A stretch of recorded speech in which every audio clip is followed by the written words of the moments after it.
É uma oportunidade singular estarmos aqui juntos nessa noite, segundo simpósio da Reforma Protestante. É com muita alegria que nós os recebemos essa noite. E aproveitando que vocês estão sobre os pés, vamos fazer menção do texto sagrado e logo após vocês podem se assentar para nós darmos início então a nossa temática dessa noite. Gálatas, carta de Paulo aos Gálatas, capítulo de número 1.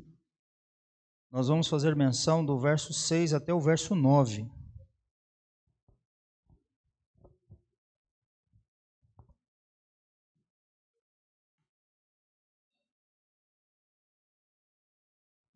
Gálatas, capítulo de número 1,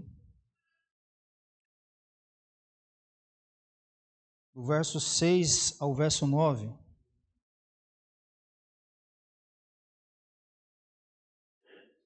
Diz assim: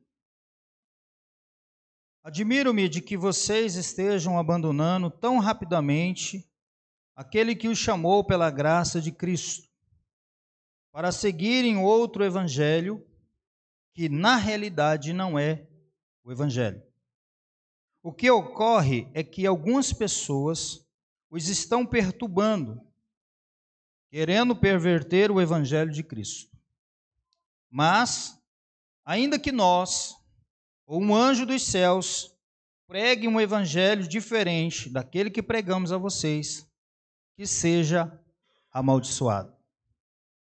Como já dissemos, agora repito, se alguém anuncia a vocês um evangelho diferente daquele que já receberam, que seja amaldiçoado. Amém? Podeis assentar, queridos?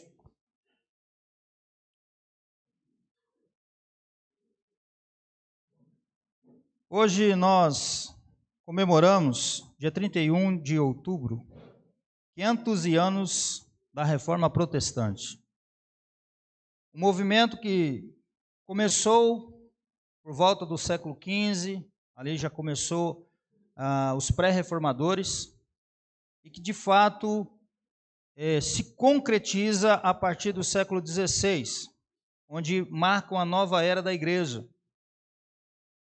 E muitos, como o pastor Denis aqui já considerou, questionam por que falarmos sobre a reforma protestante. Alguns acham que não é necessário, outros ignoram a importância e a sua relevância na história do cristianismo, e alguns não querem saber mesmo, não querem conhecer a respeito, não querem ter ciência, quais as implicações, o que isso significou. O que nós precisamos entender, queridos, é que quem não tem história está fadado a não ter futuro. Jesus, hora ou outra, ele, quando estava pregando, ele sempre se arremeteu ao passado. Lembre dos dias de Noé, chamando atenção para a importância de que a história ela tem algo a nos ensinar. Isso é muito importante. O reverendo Hernandes Dias, ele diz o seguinte, que a história ela deve ser a nossa pedagoga. Do contrário, será a nossa coveira. Porque quem não aprende com a história vai repetir os seus erros. Então, a ideia aqui de nós buscarmos a nos informarmos a respeito da Reforma Protestante, além de celebrarmos o que ela nos proporciona como igreja, também é verificar o porquê que houve, os erros que foram cometidos, para que hoje, como igreja contemporânea, nós não venhamos também cometer esses mesmos erros. E o interessante para sabermos a respeito disso, sobre a história, o que ela nos ensina, o que ela nos informa, é porque é impossível amarmos aquilo que nós não conhecemos. Se nós não conhecemos a história do cristianismo, como é que se deu, porque nós estamos aqui hoje, queridos, porque houve a Reforma Protestante. Então, se nós não conhecermos de fato a história, o que ocorreu, o porquê ocorreu, nós não vamos amar a nossa própria história. Então, isso é importante que nós saibamos. Então, por isso, falarmos sobre esse tema é importante e é imprescindível para a nossa geração, para essa geração de crentes. Então, partindo dessa premissa, eu quero apresentar a vocês uma sinopse histórica do marco da reforma, para depois nós seguirmos ao nosso tema proposto, motivos para uma reforma hoje. Então, nós vamos partir desse pressuposto aqui, dessa premissa. Eu vou trazer aqui alguma informação histórica, porque, haja vista o primeiro simpósio que nós fizemos, nós trouxemos bastante informações históricas, mas tem uma galera nova aqui hoje, né? Que não puderam estar no primeiro simpósio. Graças a Deus que tem pessoas novas e que, né, se o Senhor não voltar e nós estivermos aí um ano que vem fazendo novamente o terceiro simpósio, que venha ter mais caras novas, mais pessoas novas aí para nós juntos aprendermos com respeito a esse momento tão crucial e importante na história do cristianismo.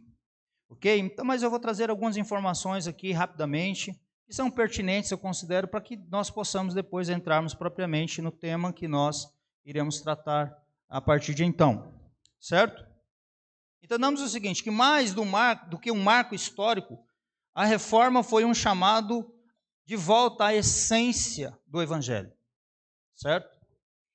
No dia 31 de outubro de 1517, um monge alemão chamado Martinho Lutero, que todos conhecem a história, ou pelo menos já ouviu falar do nome, e do que ele fez no dia 31 de outubro, que foi fixar as 95 teses na porta da igreja, né, no castelo de Wittenberg. E esse ato de Lutero, simples em aparência, se tornaria o quê? O estopim, ou o início de uma das maiores transformações da história da igreja, a Reforma Protestante. Eu disse aqui no início da minha fala que houve os pré-reformadores. Começou-se, homens há 100 anos antes de Lutero se posicionar dessa forma, também começaram a se levantar e denunciar os erros que havia dentro da igreja. E eles foram perseguidos, inclusive mortos. Um desses pré-reformadores, muito conhecido e muito falado, é John Hus, que foi queimado vivo, porque ele também começou a denunciar os erros que a igreja ela estava a cometer. 100 anos depois, aproximadamente, Lutero vem e também começa a enxergar dentro da igreja algumas doutrinas, ensinos e posicionamentos que desagradavam, não somente a ele, como também a questão, quando ele colocou as escrituras e via que aquilo não estava correto. Então ele se manifesta, evidentemente, queridos, que aqui nas 95 teses, se você já leu, se você não teve oportunidade de ler, você vai verificar que Lutero ainda não era um reformado 100%, né? Mas ele já estava aqui condenando muitas coisas que ele via que estava errado. Depois, posteriormente, lendo as escrituras, ele passou algum tempo, né, fazendo a transliteração para o alemão, ele realmente foi se aperfeiçoando e se adaptando a esse evangelho e se tornando um dos maiores reformadores da história. Então, Lutero, ele, no início, né, a sua intencionalidade de fixar as 95 teses na porta do castelo de Wittenberg não era de divisão. Ele buscava, a priori, uma reformulação. Ele queria que a igreja, naquele momento que era romana, ela pudesse, então, se renovar, se reformar e se abdicar dos ensinos heréticos e distorcidos. Né? E ele queria fazer isso, provocar nos cardeais, no clero, no magistério, uma reflexão. E ele questionava práticas da igreja católica da época, especialmente o quê? A venda das indulgências, que era o camarada comprar o perdão dos pecados. Não somente daqueles que estavam vivos, mas daqueles que já tinham morrido. Porque a Igreja Católica introduziu, né, nos seus cânones, a ideia do purgatório. Então era aquela questão, né? Se você tinha lá um familiar, um pai, um irmão, uma irmã, uma mãe, uma pessoa que você amava, que já havia falecido, se você fizesse lá uma doação, uma quantidade lá em valores, né, você receberia ali do representante de um cardeal ali, uma bula que atestava que aquele seu familiar era tirado do purgatório e colocado no céu. Mas também havia aqueles que queriam conseguir o perdão dos seus pecados em vida. Então ele também, por uma soma, por um valor, uma quantia, ele conseguiria esse perdão também. Então tudo isso estava acontecendo nesse contexto. E Lutero, ele se levanta contra essa questão, né? Esses documentos que prometiam perdão dos pecados mediante o pagamento. Para Lutero, a salvação não podia ser comprada, certo? Ela era o quê? Um dom gratuito de Deus. E ele descobre isso através das Escrituras, né?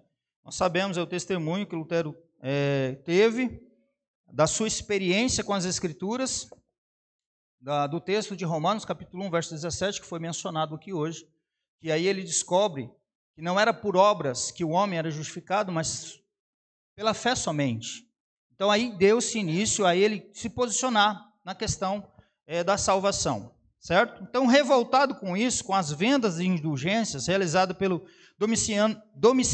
dominicano, misericórdia, João Tetzel, pastor Denis, que é bom falar esse nome, eu sou péssimo.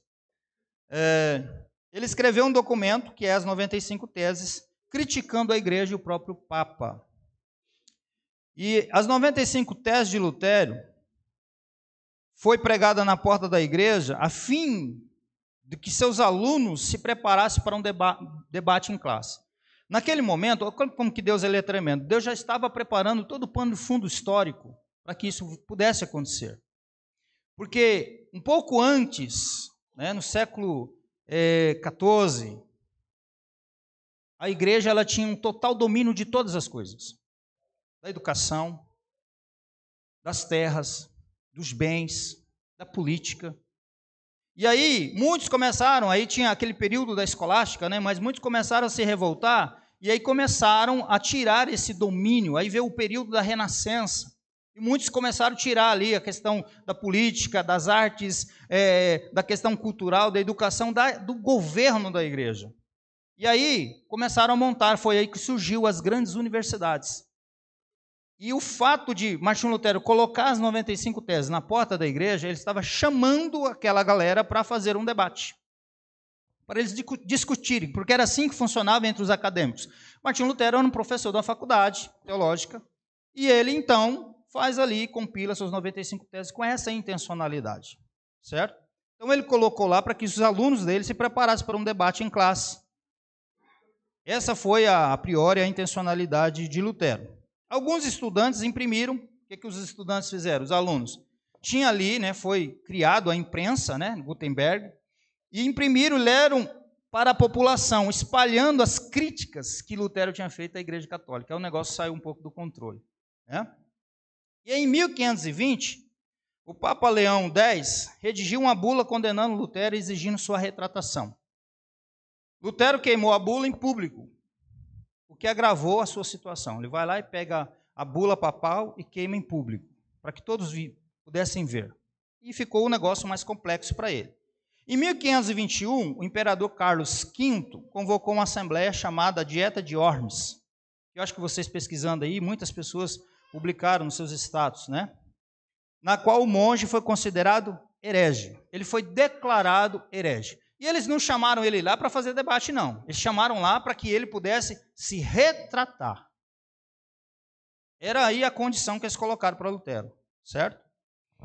E veja bem, queridos, ser considerado herege, por isso que eu falo que chamar as pessoas de herege tem umas implicações, principalmente naquele contexto. Porque se alguém matasse um herege naquele contexto, ele era livre de toda imputação criminal. Ele não era considerado criminoso, porque ele estava livrando o mundo de um herege. Então, Lutero foi declarado como um herege, certo? E em resposta ao rei e ao clero, ele disse o seguinte, olha qual foi a fala de Lutero. Ele diz assim, posto que vossa graciosa majestade e vossos senhores me pedem uma resposta, então a darei. Sobre os escritos, sobre os livros que ele tinha feito. Aí ele diz assim, então a darei sem chifres ou dentes. A resposta dele foi, a menos que se me convença, por testemunho da Escritura, por razões evidentes, posto que não creio no Papa, nem nos concílios somente, já que está claro que eles têm se equivocado com frequência, e têm se contradito entre eles mesmos, estou acorrentado pelos textos escriturísticos que tenho citado, e minha consciência é uma escrava da palavra de Deus. Não posso e nem quero retratar-me em nada, porque não é seguro nem honesto atuar contra a própria consciência. Que Deus me ajude. Amém. Essa foi a resposta de Lutero para o rei, para todo o clero, todo o magistério que estava ali reunido. No entanto, queridos, ele fazendo isso, ele foi acolhido por parte da nobreza alemã, porque aí eles tentavam matar ele. E ele foi sequestrado. Não sei se vocês já assistiram o filme de Lutero. Ele foi sequestrado, mas foi sequestrado pelos aliados, né? E ele ficou no castelo de Wartburgo, acho que deve ser assim que fala, né? Pastor Daniel depois me corrige na hora das perguntas aqui. Por 10 anos ele fica ali, certo? E aí então ele se dedica à tradução da Bíblia do latim para o alemão e a desenvolver os princípios da nova religião. Por quê? Porque esse fato de Lutero se posicionar dessa forma e não se retratar, houve o quê? O cisma entre o catolicismo romano e a igreja reformada, certo? Então é nesse sentido que iniciou basicamente a reforma protestante. Então, a reforma não trata exatamente de mudança, mas sim de um retorno de volta às Escrituras Sagradas. É disso que se trata a reforma. Por isso que é importante nós falarmos sobre esse assunto, nos dias odiernos que nós estamos vivendo. E o que nós entendemos com tudo isso é que cada geração, ou que a cada geração, a igreja precisa passar por uma nova reforma. Revendo sua doutrina, seus valores, sua ética, sua conduta, sua postura. Verificar se o que nós estamos pregando e praticando está de acordo com as Escrituras Sagradas, com a palavra de Deus. Porque haja vista, em toda a história da igreja, ela sofreu ataques à doutrina, com sofismas, com teologias heréticas, tentando levá-la aos desvios doutrinários e morais. Por isso, queridos, é premente, e não é só premente, mas é pertinente que falamos, ou que venhamos falar sobre alguns motivos para uma nova reforma atualmente. E é sobre isso que nós vamos estar falando. Deu para ter uma noção da questão histórica? Não, tem muito mais assunto, não exaurir tudo aqui, mas só para que nós possamos fazer essa contextualização, construirmos essa ponte e aí transitarmos para aquilo que nós queremos abordar nesse simpósio. A caráter de introdução. O texto que nós lemos, Paulo faz algumas observações e eu achei muito interessante esse texto, porque realmente vai retratar aquilo que sempre acontece, né? Se a reforma trata de uma volta às Escrituras, Paulo aqui vai tratar com as igrejas da Galácia, porque eles estavam saindo daquilo que eles aprenderam, daquilo que eles receberam como palavra de Deus, como o Evangelho de Cristo Jesus. E a primeira observação que eu quero considerar com vocês está no verso 6.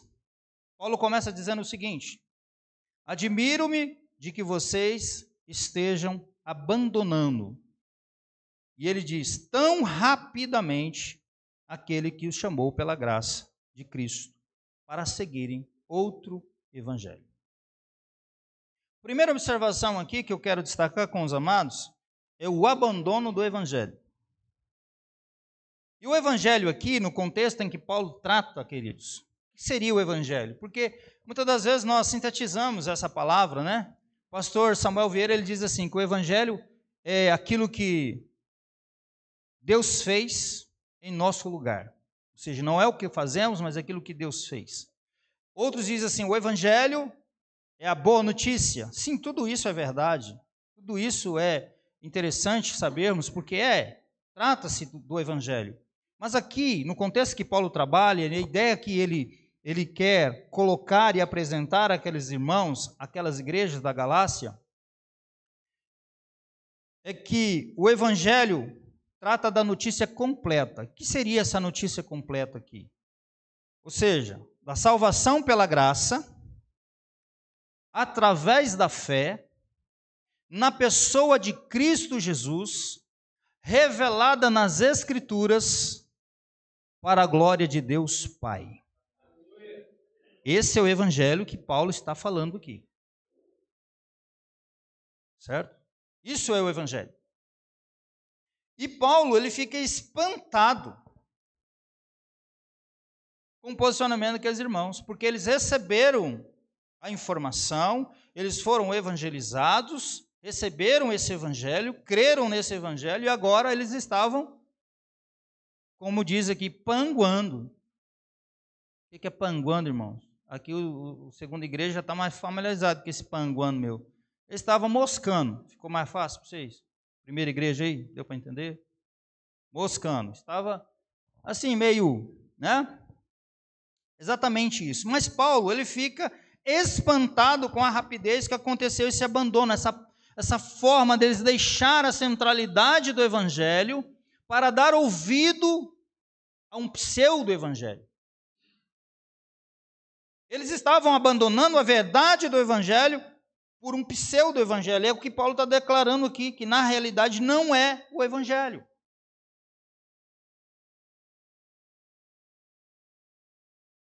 E aí, queridos, já vou começar contextualizando, porque o nosso tempo não é muito longo e nós temos que responder as perguntas. E amanhã o pastor Denis vai ter mais tempo, ele vai... O que não tem sido muito diferente nos dias odiernos, no dias que nós estamos vivendo. O que a igreja tem feito? A igreja contemporânea, na sua grande maioria, tem seguido o exemplo dos crentes da Galácia. Tem dado crédito a um falso evangelho que não é o evangelho pregado por Paulo e os apóstolos. De forma muito sorrateira, isso tem acontecido na história da igreja, e principalmente na igreja brasileira. E que evangelho falso é esse? Né? Queridos, com a chegada do movimento denominado neopentecostalismo, ou a terceira onda do pentecostalismo, pastor, mas nós somos pentecostal, calma aí, segura aí, fique tranquilo. Né? É um movimento que começou na década de 70 e 80 com várias vertentes denominacionais. Esse movimento, né, que começou no início do século XX, por volta de 1906, dissidente do evangelicalismo que congrega denominações oriundas do pentecostalismo clássico, ou mesmo das igrejas protestantes tradicionais. Então, esse grupo saiu dessas igrejas, tanto pentecostais como também tradicionais, como presbiteriana, batista, anglicana, metodista, etc. O neopentecostalismo é considerado também um movimento sectário. Então, eles começaram a trazer algumas inovações, e aí muitos confundem, né, que deturpam ali o entendimento que Paulo fala em Romanos 12, verso 2, dizendo que nós temos que transformar. Aí eles entendem assim, nós precisamos inovar, então vamos pegar alguma coisa aí que está por aí, que deve estar legal, e vamos trazer para dentro da igreja. Basicamente isso. E aí, queridos, nós deparamos com um evangelho que não é o evangelho verdadeiro, mas um evangelho híbrido, sincrético, misturado, diluído. E eu quero nominar aqui, eu vou falar de duas coisas aqui, e o primeiro é o evangelho místico. O misticismo, ele veio acoplado com esse movimento chamado neopentecostal. É o evangelho que talvez você já ouviu falar dele, o evangelho do sal grosso. Vocês já conheceram esse evangelho? O evangelho do sal grosso, do copo em cima da televisão. Eu me lembro de um testemunho do pastor Jeremias contando que ele foi levar a ceia para uma irmãzinha da igreja dele, presbiteriano do Brasil, né? Aí chegou lá, a A irmãzinha toda sem graça, porque ela estava assistindo aquele da Internacional da Graça lá, o R.S. Soares, e tinha um copinho d'água em cima da televisão, e ele ia orar. Exato momento que ele ia fazer a oração, e a irmãzinha toda sem jeito, ela toda ali preocupada, né? O pastor está aqui, e agora ele vai ver como é que vai ser, né? Porque muitos, né? Sabe, né? Que a gente está ensinando o evangelho verdadeiro, gosta desse misticismo, aí bem na hora a gente chega. Fica ruim, né? Aí o pastor viu que ela estava muito incomodada, falou assim: não, irmã, eu vou esperar, deixa ele orar, depois que ele orar, a senhora pode tomar água de boa, depois eu ministro a ceia para a senhora.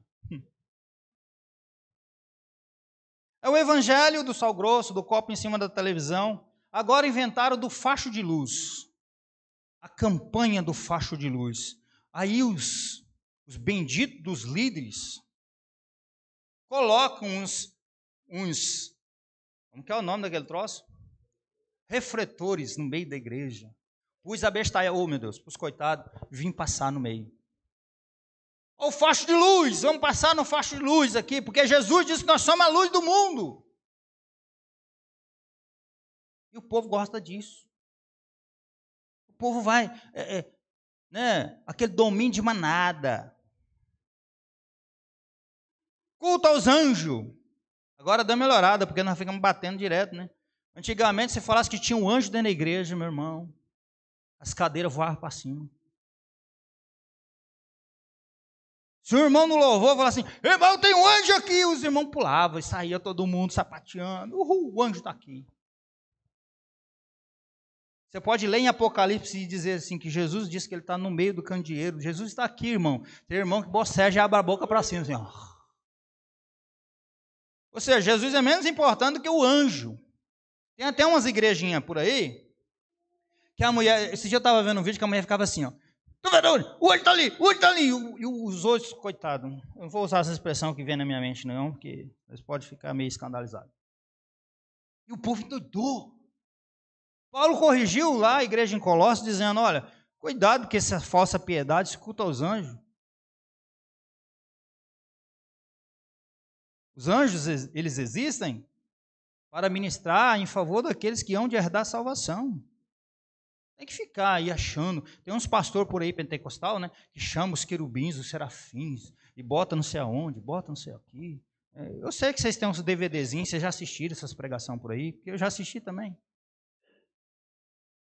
Aí eu comecei a ler a Bíblia bastante, orar, eu falei, sangue de Jesus, peguei a furadeira. Se você tiver esses DVDzinhos lá na sua casa, você fura tudo. Faz lançamento de DVD depois que sai daqui do simpósio. Chuta esse trem. Vou falar o nome dele não, que ele é muito conhecido aí. Mas eu sei que vocês sabem quem que eu estou falando. Irmãos, tem o evangelho místico do cajado de Moisés. Entra, né? Fica lá dentro da igreja, todo mundo pega no cajado, toma um choque de 320 e sai doidando na cabeça dentro da igreja. Esse é o evangelho místico, gente. Que você tem que sentir, que você tem que ver, tem que ter um objeto. Aí eu pergunto, está muito diferente lá das relíquias do catolicismo romano? Não. Tem o evangelho místico da Arca da Aliança. Agora, eles fazem até toda procissão, né? Bota lá. Esse dia eu estava assistindo um que estava entrando, né? O pessoal vestido de sacerdote. Tudinho, a mitra, tudinho. Só que tinha uma mulher no meio. Eu falei, ué, mas lá no Velho Testamento eu não encontrei mulher como sacerdote. Esse trem já está meio complicado. E aí, levando a arca aqui no ombro, né? E chegando no altar não, viu? Púlpito. Tá bom? Porque se eu falo altar, o pastor falou altar. Lá em cima, né? Púlpito. Aí colocaram em cima, mas para eles era altar. Aí todo mundo vem e coloca a mão lá e fica... Gente, isso é o evangelho místico. O evangelho da Arca da Aliança. Da rosa ungida. O pastor unge as rosas, os casais. Ler Bíblia ninguém quer. colocar em prática o que diz em Efésios, ser o homem de Efésios 5, a mulher de Efésios 5, ninguém quer, mas a rosa ungida para me levar para minha casa, meu casamento melhorar, ou glória a Deus. E tem uns que dão uma oferta gorda ainda para pegar a rosa. Do óleo ungido. Irmão, esse trem de óleo ungido me deixa doido. Você quer ver quando chega para mim e fala assim, hein, pastor, podia me dar um óleo ungido? Eu falo, não tem, filho. Não tem óleo ungido, não. Como assim? Ué, onde tem na Bíblia óleo ungido? Se é um retorno às Escrituras, é só a Escritura, não é não? O óleo é para a unção e ainda tem uma determinação bíblica, não é assim bagunçado igual a galera faz aí não. O pastorado aí, não sei nem se é pastor nessa galera, falso profeta, vou falar logo rasgado. Eles trazem a galera aqui em cima, pegam uns 2, 3 litros de óleo e oram em cima daquele trem, descorou não sei no monte, não sei da onde, uns vêm lá de Israel, eu não sei o que tem lá, né, de tão diferente. E distribui para o povo levar. Aí você unge a sua casa, você unge os seus filhos, você unge a sua cama, unge tudo. E a cretanhada sem ler Bíblia, faz tudo isso. E diz, nossa, que homem de Deus, nossa, nós fomos na campanha, foi isso, foi aquilo. E por aí vai, irmãos. Você enumerar, tem um monte de coisa. Esse evangelho místico. Tem que ser sensorial, tem que rupiar. Se eu não rupiar, Deus não está aqui. Esqueceu que um dos atributos incomunicáveis de Deus, que é a onipresença, ele está até no inferno. Não vai estar aqui? Eu tenho que rupiar. Se eu não rupiar, não estou sentindo a presença de Deus, eu tenho que chorar. Irmão, tem dia que você ora, você não chora, você não rupia, a oração sua, você fala, meu Deus, mas Deus estava lá. A gente precisa entender isso, que ser cristão é isso. Vai ter dia que não vai acontecer nada. Vai ter dia que você vai chorar? Sim. Vai ter dia que você vai rupiar? Até o cabelo da nuca. Mas você não pode ficar pegado nisso. Aí. Porque senão você vai falar, hoje que eu jejuei, hoje que eu fiz tudo direitinho, eu até fiquei vigiando mais do que eu costumava vigiar, eu fui orar, nem rupiei. Não, meu filho, fique em paz. Isso aí é as ideias sincréticas, místicas, né?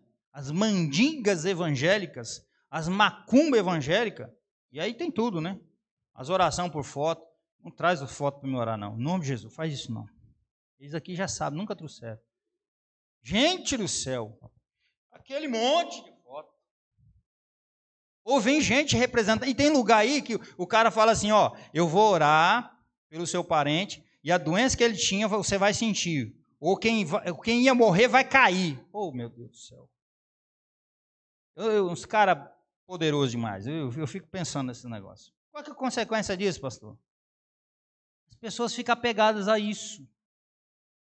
O cristianismo dela é fundamentado em cima disso.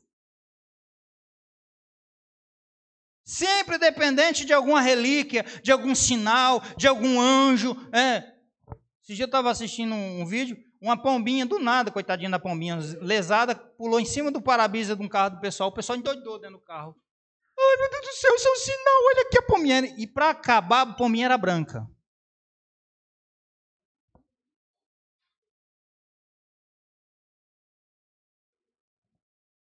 O povo é pegado nisso. E querendo ou não, a gente é meio influenciado com essas coisas.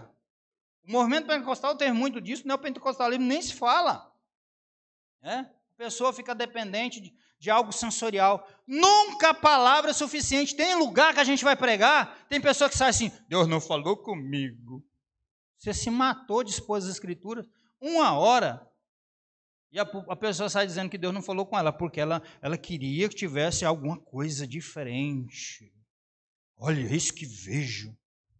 É igual a história do pastor que disse que estava lá, e o povo, todo mundo vendo o anjo, ele abria os olhos, não via, ele fechava, não via, aí do lado dele até o irmão começou também, aí ele perguntou, você viu? Não vi não, mas por que você estava fazendo isso? Não, porque todo mundo estava fazendo.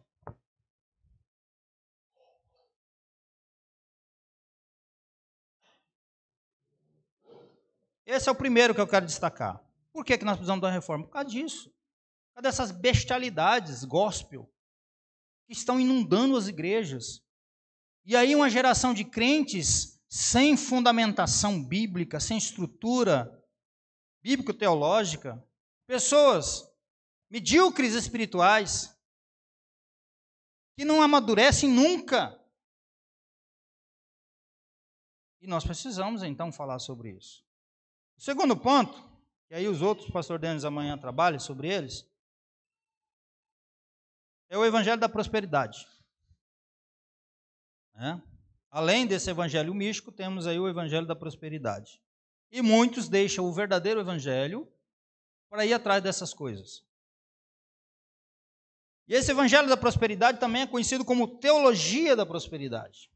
Pessoas que são desafiadas por líderes a fazerem grandes doações em dinheiro para serem bem-sucedidas e se enriquecerem. E muitos são atraídos por esse movimento. Muitos. Não existe renúncia, existe uma barganha, existe uma troca. E quem de fato se enriquecem, na verdade, é quem? São os líderes dessas denominações. A grande maioria dos membros vivem na periferia, uma situação difícil, insalubre, e às vezes até dependendo de Bolsa Família do governo. Mas estão lá, atrás desse pseudo-evangelho. Certo? E vemos não somente líderes religiosos querendo se enriquecer às expensas da congregação, mas membros dessas e outras congregações mesquinhos que também não querem que ninguém mexa no seu queijo. Não, tem que ser assim porque... Quais são as consequências disso? Primeiro, Deus nunca prometeu nada disso para ninguém. Biblicamente, não. Ele não prometeu para você dar 100 que Ele vai te dar 1000. Não prometeu isso para ninguém. E aí, queridos, falar de ofertar, dizimar e doar se tornou um tabu dentro das nossas congregações por medo de serem o quê? De sermos catalogados de avarentos também. Por quê? Eu fui numa igreja um dia dessas, o pentecostal. Primeiro que o cara não prega, Mas no momento que eu entrei, até a hora que o cara foi ler a Bíblia lá e orar e expulsar os demônios, ele pediu dinheiro 10 vezes. Isso é porque eu contei. Eu fiquei sem jeito, Porque toda vez que ele pedia dinheiro, aqueles coitadinhos que estavam lá, ia lá na frente. Eu falei, esse povo saiu daqui hoje sem nada. Não é possível. E ora, irmãos, é o seguinte, Deus não gosta de tartaruga, Deus não gosta de arara, não. O negócio era só alto. E as promessas exorbitantes, e o povo no afã de querer receber em troca, vamos lá, vamos ofertar, vamos dar. Eu convivi em igrejas nossas por aí, tinha irmãos na nossa igreja, que na nossa igreja não dizimava, não ofertava nem com a gota serena, mas bancava o R.R. Soares, aquele outro lá, o Estou Sendo Perseguido, ou o Vladimir, esse filho do Satanás. Por quê? Por gratidão, Senhor, não, porque queria ficar rico. Queria melhorar de vida. Tinha cartãozinho quase igual do Silvio Santos, do baú da felicidade, Cartãozinho mensal para fazer a oferta mensal. Agora eles estão mais espertos, Agora já manda o link e você, é o ano todo. Ou você passa o cartão, meu filho, já vai na sua fatura.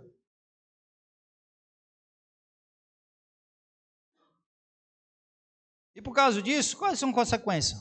Pessoas frustradas com Deus, com o Evangelho, porque não conheceu o Evangelho que ele conhece, e fica frustrado com Deus. Eu dei para o Senhor não fez nada para mim.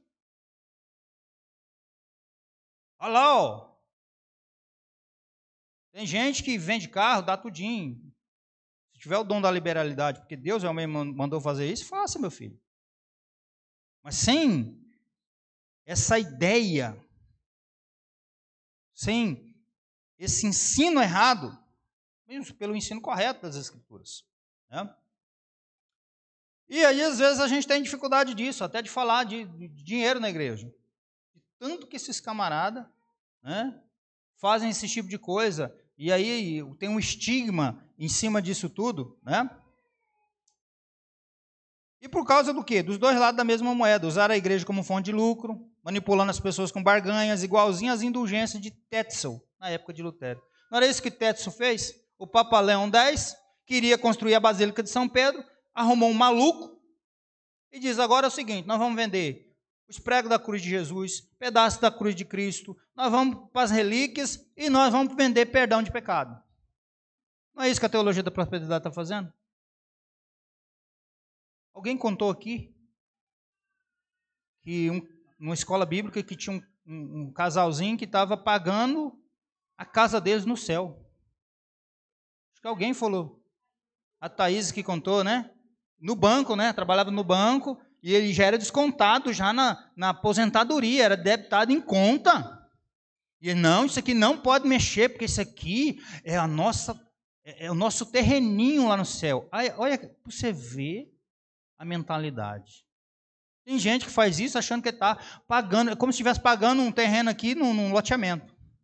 Não, tem um loteamento lá no céu, e assim, se eu doar, se eu estou aqui, né, ali junto com um tal de missionário, né, o missionário ou o apóstolo, e aí eu vou ter lá no céu um pedacinho.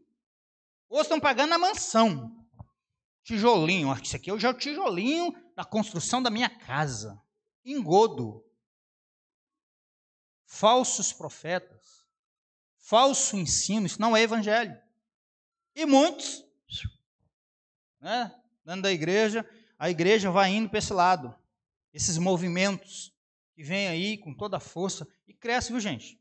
O negócio cresce. Mesma coisa das indulgências. Só mudou a roupagem, mas estão fazendo a mesma coisa. Então, por isso nós precisamos de uma nova reforma. Por isso nós temos motivos para uma reforma nos dias atuais que nós estamos vivendo. E precisamos denunciar isso. É claro que no mesmo teor, no mesmo sentido que foi a reforma protestante, lá em 1517, não vai ser agora. Porque lá foi um cisma entre o catolicismo romano e aí surgiu a igreja protestante. Mas hoje nós temos que ser a igreja que protesta, que se reforma todos os dias. Nós precisamos entender isso. Agora, Paulo diz o quê? Ele chamou a atenção da igreja da Galácia porque eles estavam abandonando o evangelho. Quando isso começa sorrateiramente a entrar na igreja, queridos, é porque está acontecendo o quê? O abandono do evangelho. Isso começa aonde? No púlpito. É aqui que começa. Se o púlpito for fraco de palavra, vai se abrir muitas possibilidades para entrar qualquer tipo de ensino errado. E às vezes, tem muitos dos nossos crentes que são da Presbiteriana Renovada, né? Eles são aqui, aleluia, glória a Deus, sou da igreja do pastor Raposo. Mas o carnezinho ele tem lá. Quando reúne a galerinha da mística, ele está lá no meio. Sassaricano. Isso é porque os pastorzão doidos aqui só paulada todo culto, né? E mesmo assim não toma jeito. A gente tem que falar. E rasgado. O abandono ao evangelho gera tudo esse tipo de crendices. Né? Eu falava lá em Costa Marques, da macumbinha evangélica, né? Assim, sim, conhece a macumbinha evangélica? Chamado caixinha de promessa.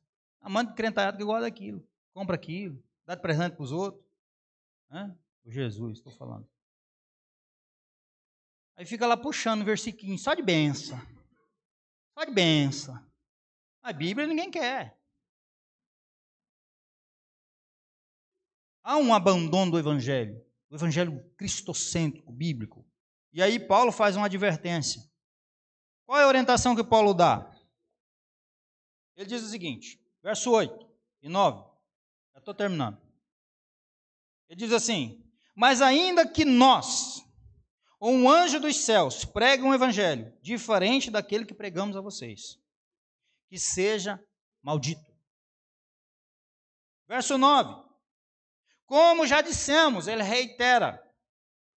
Agora repito, se alguém anuncia a vocês um evangelho diferente daquele que já receberam, que seja amaldiçoado. Chamou a atenção, eu estou admirado de vocês fazer isso com tanta rapidez, eu ensinei a vocês o verdadeiro evangelho, e agora vocês estão seguindo o evangelho que não é um evangelho. E digo mais, o evangelho é maior do que os apóstolos. Ele disse, nós, mas ainda que nós quem? Os apóstolos, viermos até vocês com outro evangelho, desse que já foi estabelecido, diferente desse, vocês têm que considerar maldito. Em outras palavras, parafraseando, século 21, vocês têm que chutar. Mas não é só isso. O evangelho é maior do que os anjos. Você vai observar algumas das seitas heréticas aí. Coitado do Miguel. Eu fico com dó do Miguel, porque só arruma para o Miguel, coitado. O Miguel está lascado. Mas não é o The Kinder, The Galo, The Paulo, The Best, não. O Anjo Miguel, o Arcanjo Miguel. Você vai para aquela galera aí, a igreja, como é que é? A Igreja de Deus, dos Santos dos Últimos Dias. Já ouviu falar nesse troço? Mormons. Gabriel apareceu lá para o Joseph Smith e apresentou um outro evangelho. Engraçado que ele já fala que é outro evangelho mesmo, né? As placas de Nefe. Fui ler aquele troço. Não é para você ler, viu? Você lê só a Bíblia, viu? Em nome de Jesus. Não vai ler esse troço, não. É uma resenha muito mal feita dos livros deuterocanônicos, ali de Macabeus, ali, aqueles troços ali, também tem na Bíblia católica. Não lê aquele troço, não. É muito ruim. Pensa uma literatura ruim. Melhor você ler outra coisa. Principalmente, primeiro a Bíblia, tá? Sempre o anjo vem, né? Com outro evangelho. Você vai no Islã, a mesma coisa. O Miguel veio lá e deu o Alcorão. Para o tal do Maomé. Aí Paulo está dizendo o seguinte, olha, nem se um outro anjo vir, se um anjo aparecer para vocês, anunciando um evangelho diferente desse que nós já temos pregado a vocês, é maldito. Considera amaldiçoado. Essa é a orientação que Paulo dá.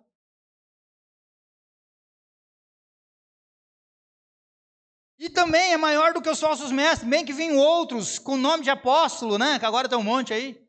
Apostila, apostola. Tem a tal da apóstola Sol, já viu aquela demoniada? É umas heresias tão doidas e o povo engole tudo aquilo. O povo gosta daquele trem. Parece que o povo fica assim, me engana que eu gosto. A mulher chegou a adivinhar a data do aniversário do Satanás, gente. Diz ela que quem nasce em agosto sofre muito porque é em agosto que o diabo faz aniversário. Eu falei, meu Deus do céu. Quem é de agosto aí, gente? A Neinha. Ei, né?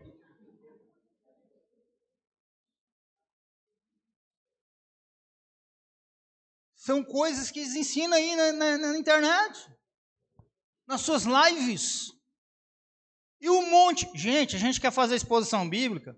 Você cuida, você faz, você estuda, você prepara, você ora. Você chega lá, tem 4 assistindo. 5 assistindo. Quando você estoura, você está ali no top 5, top 10, tem 20. O dia que você consegue 20, meu irmão, ó, ganha o Oscar. Aí você vai nessas lives desses falsos profetas, tem 2.000 pessoas assistindo, 4.000, 5.000. Está entendendo como a igreja precisa ou não precisa de uma reforma? Temos motivos para uma reforma ou não? O evangelho é maior do que os falsos mestres. Paulo está dizendo, olha, Como já dissemos, se alguém anuncia a vocês um evangelho diferente, esse alguém era uma galerinha, uns judaizantes aqui nesse contexto, que vinha dizendo, olha, Jesus é legal, bacana, mas vocês têm que cumprir um monte de coisa aqui, ó. Só Jesus não é suficiente.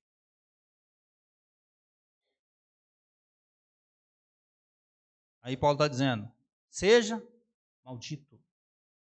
A orientação de Paulo é que é anátema, que é amaldiçoado. Esse pseudo-evangelho é maldito. Ele só traz consequências. Por isso precisamos voltar à centralidade das Escrituras.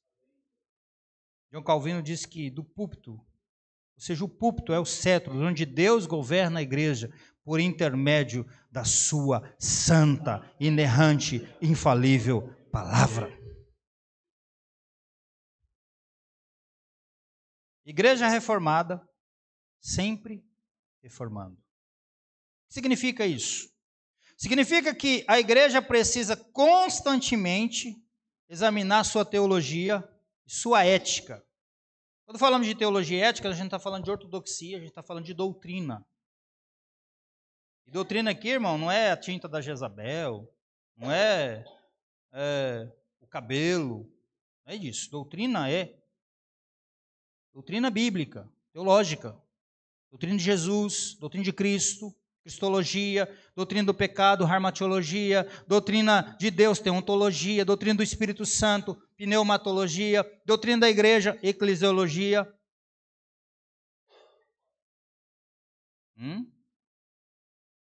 Isso é doutrina. Então a igreja precisa o quê? Examinar. A igreja reformada, sempre reformando, significa que ela precisa constantemente examinar sua teologia, sua doutrina. Porque a doutrina é mãe da ética. Não tem como ter ortopraxia, praxe cristã, prática, se nós não conhecermos. Como é que nós vamos colocar em prática aquilo que a gente não conhece? É porque assim, eu esqueci de falar lá atrás, né? Que além, tem a toalhinha também abençoada, né? Tem uns irmãos aí que eu já ouvi que parece que receberam uma toalhinha ou receberam uma promessa, vai lá no caixa eletrônico e passa assim, ó. E o dinheiro faz plim, plim. Faz nada, né? Teve alguns que foi lá, não caiu o dinheiro, não.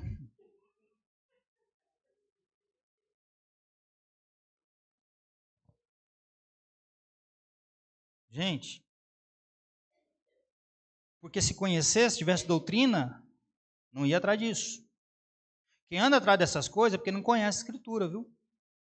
Se você gosta desses trem, reveja o seu cristianismo aí hoje, preste atenção, vá para as Escrituras e fala, meu Deus, que negócio é esse?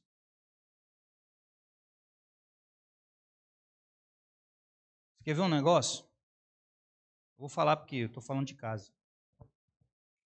Tinha um tal de culto de libertação. Eu tenho birra com esse trem. Culto de libertação. Toda sexta-feira. E tinha um zelo ainda. Campanha. Eu não gosto de campanha nem de vacinação, porque fura, gente, porque trem dói. Porque crente só ora na campanha, crente só vai na igreja em campanha, crente que é crente de campanha tem que se converter. Porque orar e ler Bíblia é todo dia. Não é só na campanha. Você não come todo dia? É só na campanha. Ah, então eu vou comer só no dia que tiver churrasco. Nós estamos fritos, o preço da carne, do jeito que está a situação econômica no Brasil, nós estamos lascados, né? Porque carne, a gente está quase nascendo pena, de tanto comer frango, que é o mais barato que tem, né? Ainda está cinquentão ainda.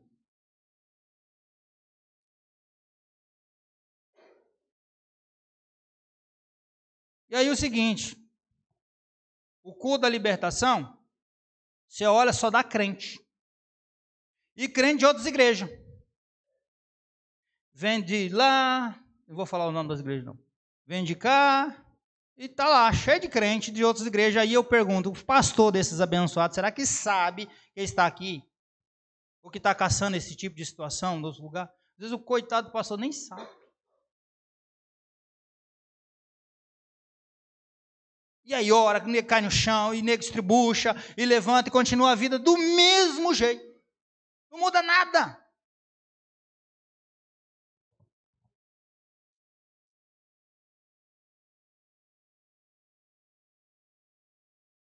Jesus diz em João 8,32, conhecereis? Quem liberta é a verdade. Ele diz, eu sou a verdade. É o conhecimento da palavra, é a volta, a reforma é a volta à centralidade das Escrituras. O crente que fica andando atrás dessas coisas é raso demais, não conhece Bíblia, precisa conhecer. Quer dizer, conhecer, ele não vai ser enganado. Ele não vai atrás dessas coisas. Pastor, eu sou ascético? Não, eu creio, Deus fala e Deus usa pessoas. Deus me usa, Deus usa vocês. Mas dentro daquilo que Ele estabeleceu. Tem um monte de crente desorientado, desprovido de conhecimento, atrás de um monte de coisa que a Bíblia não dá respaldo para isso. E tem uma fé nisso que só o sangue do Cordeiro. Mas a fé em Cristo. Nós lutamos, irmão, já com liberalismo teológico. Eu vi uma endemoniada falando esses dias aí, uma discípula do Ed René Kivitz, que é outro endemoniado também. Você não fica assistindo esse cara, não? Falando que nós cometemos aí, nós temos o Papa de papel, que é as Escrituras. Eu volto a falar, só a Escritura. Só a Bíblia. Aqui tem tudo que nós precisamos. Tenho certeza que o pastor Dani bate lá direto essa questão de ler Bíblia. Eu estou aqui há 3 anos falando para vocês, Bíblia, Bíblia, Bíblia. Porque se você conhece, você não é enganado. Esse evangelho, esse pseudo-evangelho, quando a gente vê esse negócio, tenho certeza que muitos aqui abriu o olho, aprendeu. Sim ou não? Pronto.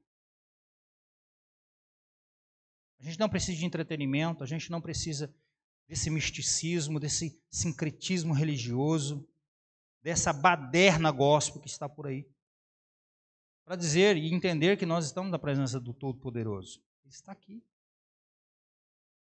Ele se faz presente aqui, a palavra é dele. Paulo chamou a atenção dos Gálatas, eu estou meio admirado com vocês. Irmãos, às vezes eu fico com medo, porque assim, eu fico pensando, ouvi um pastor falar que leva 8 anos para uma igreja se estruturar de forma bíblica e teológica.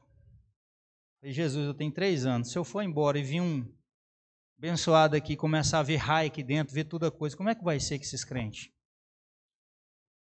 Será que vai ser igual aos Gálatas, assim, que rapidamente vão esquecer tudo que tem ouvido e já vai entrar no manto? O cara chega aqui, irmãos, nessa noite Deus vai desenrolar o mistério. Tem um tal de mistério, um manto, que eu não sei de onde eles arrumam esse trem. Deve ser dono de uma fábrica têxtil, só pode. Gente, não. O evangelho, para ser compreendido, para ser entendido, ponto final. E o que acontece tem que ser de forma natural, pelo Espírito Santo.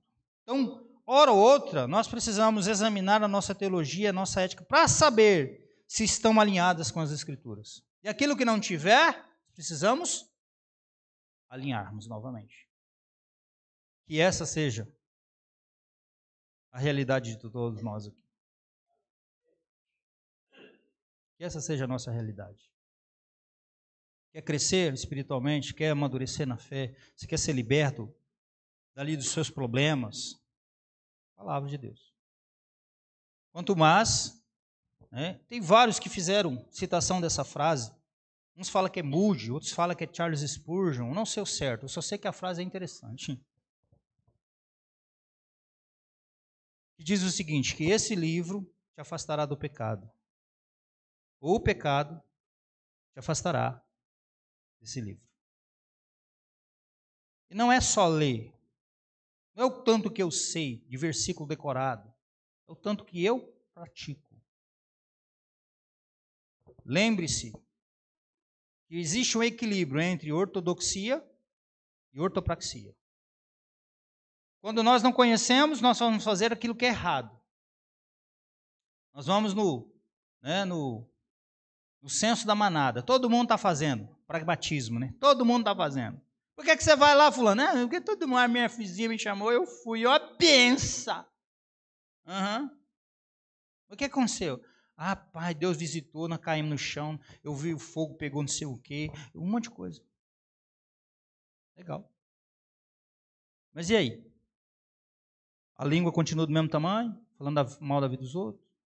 Compra não paga? Não adianta nada. Arruma intriga no meio dos irmãos, não é o nosso caso, eu estou falando para uma galera que não faz isso. Aqui não acontece, graças a Deus, nenhum que está aqui, é uma bênção. Né? Estou falando de uma forma geral, estou saindo do particular para o geral. Nós precisamos entender isso, queridos. A nossa vida, como igreja, precisa estar alinhada às Escrituras. E isso em todos os aspectos, soteriologia na salvação, na nossa praxe cristã, na nossa casa, no relacionamento conjugal, relacionamento com os filhos. Isso precisa estar alinhado às Escrituras Sagradas. Amém? Só vou trabalhar 2 motivos hoje. Amanhã o pastor Denis tem mais 3 para falar, dando continuidade da onde eu parei. Tá bom? Nós vamos agora, quero convidar o pastor Denis, nós vamos para um momento das perguntas. Que o Senhor, falar igual Martinho Lutero, que o Senhor tenha misericórdia de nós. E aí vocês podem fazer as perguntas, se houverem. E eu digo mais aqui, antes de nós iniciarmos o período das perguntas, não vá embora, meu querido, porque nós temos um negócio ali especial para vocês. Se você for embora, você vai deixar de participar, entendeu? Não vou falar o que é, né? Mas assim, para segurar tu aqui, já estou avisando. Tá bom? E nós vamos começar. Eu preciso de 2 irmãos aqui bem ágeis para ficar com os microfones para os irmãos que vão.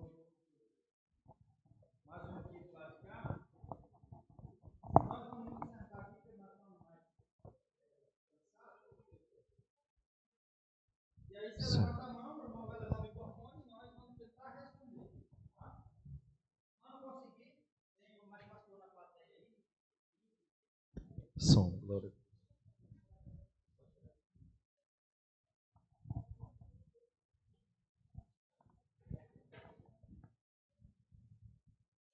Oi.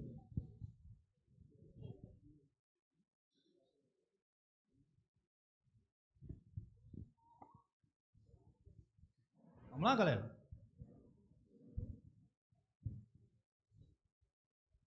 É só do que nós falamos? Não, você pode perguntar da Reforma Protestante. O pastor Denis está afiadíssimo.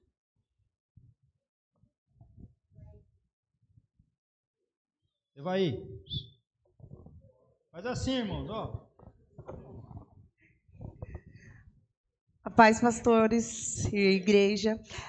A minha pergunta, assim, então Martinho Lutero ele não queria criar uma nova igreja, ele não queria rachar. Ele só queria fazer com que a igreja católica na época se adequasse mutuamente à palavra de Deus, a palavra sagrada. No termo geral, assim, ele buscava era assim criar algo só para revolucionar, porque no início, não sei se eu entendi muito bem, parece que o pastor falou que ele não era muito teológico. É isso mesmo ou eu entendi errado? Teológico ele era, né? Ele não era reformado 100% ainda. Terminou a pergunta? Sim.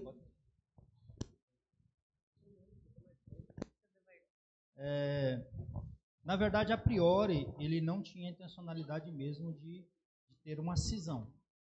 A ideia, ele era um monge católico, né? Ele tinha a ideia de trazer na Igreja Católica uma reformulação, ou seja, uma reforma, que pudesse voltar à centralidade das Escrituras. Então, ele buscou isso no início, a princípio. Depois, houve o cisma mesmo, depois de 4 anos, né? Aí não teve jeito, aí onde foi criada a Igreja Reformada. E várias outras vertentes, que aí nós não falamos aqui, né? Aí veio outros reformadores em outras partes da Europa, e na América e tudo mais. Mas é basicamente isso, tá bom? A princípio ele não tinha a intenção, mas depois aconteceu porque foi inevitável. Eles não quiseram, eles queriam que ele se retratasse, ele já estava cativo pelas Escrituras, e aí ele então acabou rompendo com a Igreja Católica.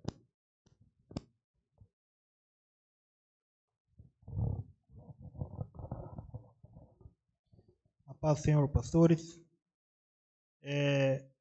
A pergunta é o seguinte: então, hoje, estão notando que precisa de uma nova reforma, é isso? A protestante estão vendo que está precisando uma nova reforma. E tem algum, como é que se fala, um grupo que estão em prol disso? Mundial?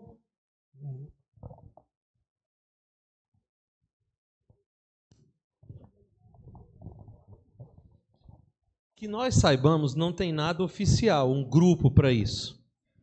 Mas há movimentos como esse, espalhados aqui, ali, acolá, pessoas com essa mesma mentalidade, que estão buscando esse retorno a essas raízes. Oficialmente, não tem um site, um grupo, um partido, nada assim oficial ou organizado, pelo menos não que a gente saiba. Mas há focos para todo lado, de pessoas que, como nós, estão buscando resgatar isso, trazer de volta essa raiz, trazer de volta esse pensamento, trazer de volta esse zelo, esse cuidado, essa prioridade, entendeu? Oficialmente nós não temos conhecimento, mas informalmente, como nós, está cheio, tem muito. Graças a Deus por isso, muito mesmo, está tendo muito. Mas, queridos, a minha pergunta é assim: que nós precisamos de uma reforma, ficou bem claro, nós precisamos, né? E como o irmão perguntou assim, se há um movimento de forma mundial para essa reforma, mas a minha pergunta é o seguinte: nós estamos preparados para essa reforma? Porque, assim como aconteceu com Lutero, nós vemos, é bacana nós estarmos aqui nesse ambiente para debatermos isso, para aprendermos sobre isso.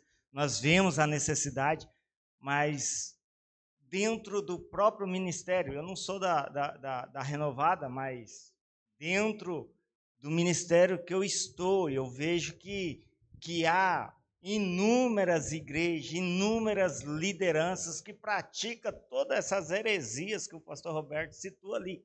Nós estamos preparados como pastores, como igreja, para enfrentar, né, de ser taxado como aquele que está levantando contra, que está indo como rebelde? Não estamos preparados. E por quê? Quando Deus chamou Isaías em Isaías 6, ninguém fala dessa parte, né? Sobra só para o Tobó aqui. Então eu vou falar. Todo mundo acha lindo Deus chamando Isaías, eis-me aqui, envia-me a mim, aleluia. Mas quando Isaías fala, eis-me aqui, envia-me a mim, no verso 8, do verso 9 em diante, Deus começa a dizer, eu vou enviar você para falar para um povo que não quer ouvir, que vai ouvir e não vai entender, e nunca vai aceitar, e você ainda vai ser perseguido por isso. O preparo só vem do alto. Nós nunca estaremos, nem eclesiasticamente, nem pessoalmente, nem psicologicamente e nem espiritualmente, preparados para aquilo que Deus quer fazer. É o próprio Deus quem nos capacita. E nunca vai ter, gente, desiste. Deixaram eu falar agora?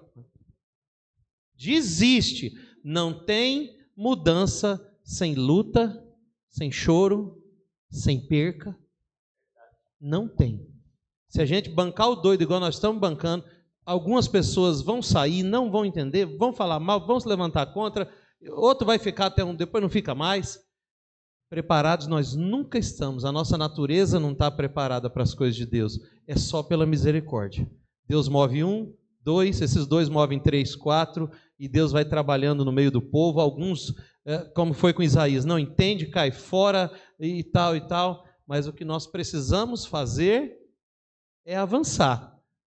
É como Paulo diz, um planta, o outro rega.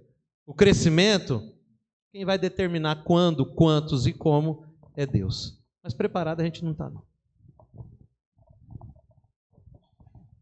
Pastores, a pergunta é a seguinte: a gente percebe que Martinho Lutero ele foi despertado para essa reforma lendo a Bíblia e conhecendo a Bíblia. E a gente entende também que talvez hoje a reforma não seria a reforma da igreja, seria a reforma em nós nos reformarmos e voltarmos a isso, a ler a palavra, a conhecer a Bíblia, mas a gente entende também que em algumas denominações que são heréticas, que não pregam a verdade, que tem esse misticismo, as pessoas que conhecem a Bíblia e que começam a questionar isso, são taxadas como rebeldes, como insurgentes. E qual seria o conselho de vocês para alguém que esteja em uma dessas igrejas heréticas, que estão distante da palavra e que está lá sofrendo isso e que talvez não saia porque se sair debaixo da cobertura do fulano de tal, vai ser amaldiçoado? Qual seria o conselho? O conselho? Vaza de lá o mais rápido possível. Eu digo o seguinte, o que acontece, queridos? A gente precisa entender. A gente tem que procurar uma igreja mais próxima às Escrituras. Certo? Perfeita nenhuma igreja é. Você olha no Novo Testamento, todas as cartas eclesiais que foram dirigidas às igrejas, existia uma situação que estava sendo tratada, estava sendo considerada. Mas nós precisamos buscar uma igreja mais próxima ao padrão que as Escrituras colocam, certo? Então veja bem, se você vai na igreja e a Bíblia é isso aqui, tem uma diferença. Por que Paulo fala para Timóteo na pastoral dizendo o seguinte: prega a palavra, Timóteo. Eu vou te exortar solenemente, porque é o seguinte, vai vir um juízo, Deus vai julgar os vivos e os mortos. Então eu quero que você entenda uma coisa, você precisa pregar a palavra, a tempo, fora de tempo. Por quê? Porque vai ter homens tendo coceira nos ouvidos, vai procurar alguém para ficar coçando, né? Falando o que eles querem ouvir. E existe a questão, existe uma diferença entre pregar a palavra e pregar sobre a palavra. Você vai em algum lugar e o líder lá, o pastor, ele vai ler um texto bíblico. É aquele sermão que a gente fala, sermão de 3 tópicos, né? Lê o texto, sai do texto, nunca mais volta para o texto. Aí vai falar da melancia, da abóbora, do jabá, do giló, da máquina da mãe dele, da avó dele, da mulher dele, que ele tem que comprar outra.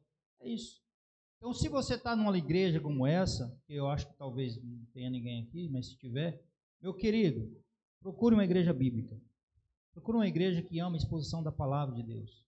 Você vai sentar com a sua agenda, com a sua caneta e tomar nota. Você vai aprender. Você vai estar ali com a Bíblia aberta e o seu pastor vai estar falando versículo a versículo, você vai estar aprendendo as Escrituras.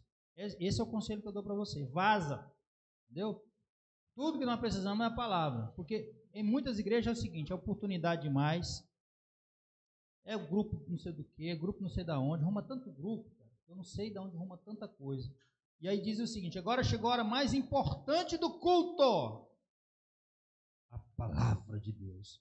10 minutinhos para o cara falar. O cara vai expor o quê com 10 minutos, gente? Vai falar o quê? Da Bíblia? Aí lê um versículo fora de contexto, fala qualquer coisa, e o povo sai de lá, oh glória, aleluia, sem nada de Bíblia. Não lê Bíblia em casa, porque crente não gosta de ler Bíblia mesmo. Talvez vocês leem, né? Glória a Deus por isso. Mas a grande maioria não lê Bíblia. Então, na igreja, isso começa aqui, né? Claro, nós não estamos prontos, e o pastor Natanael, difícil, tá? Tomar as atitudes dessa, tanta pancada que a gente recebe, a gente é taxado, a gente foi taxado até de herege, né? Por querer buscar a centralidade das Escrituras. Foi o que o Martinho Lutero aconteceu com ele foi taxado de herege porque ele voltou para a centralidade das Escrituras. Então, se você, meu amado, estiver numa igreja que as Escrituras não têm primazia, nem preeminência, nem proeminência, vaza dela. Vai procurar uma que tem. Certo? E não tenha nada disso. Não tenha os apetrechos, a parafernália que está existindo aí de entretenimento nas igrejas, mas que tenha Bíblia, um pastor bíblico, certo? Que prega as Escrituras Sagradas. Você já vai ter tudo. Se você ouvir, você praticar, você vai ser bem sucedido e abençoado por Deus. Amém? A paz do Senhor, pastores, igreja. Eu cheguei esse ano vindo de Campo Grande. Lá eu já congregava na Presbiteriana Renovada. E graças a Deus ele me direcionou para estar congregando aqui na segunda IPR, e já tem nos ensinado a pura escritura, a palavra de Deus, né? E também agora sabendo também que o pastor Denis, vocês dois seguem a mesma teologia, né? Esse ensino, né? Não somente a escritura, só Jesus, enfim. A minha pergunta é, você tem a informação, o conhecimento de que todos os demais presbitérios da IPR, a nível de Rondônia ou Brasil, têm procurado também trazer esse ensino, ou depende de pastor a pastores? É apenas isso. Eu vou tomar água, você responde. Minha fama já anda boa, que é uma beleza. A resposta, irmão Epaminondas, né? A resposta é não. Não há um movimento, nem um consenso entre as nossas igrejas. Agora estamos falando da nossa denominação. São mínimos, pouquíssimos os que estão procurando o que nós estamos procurando. Pouquíssimos, infelizmente. A maioria diz que não discorda, mas também não apoia.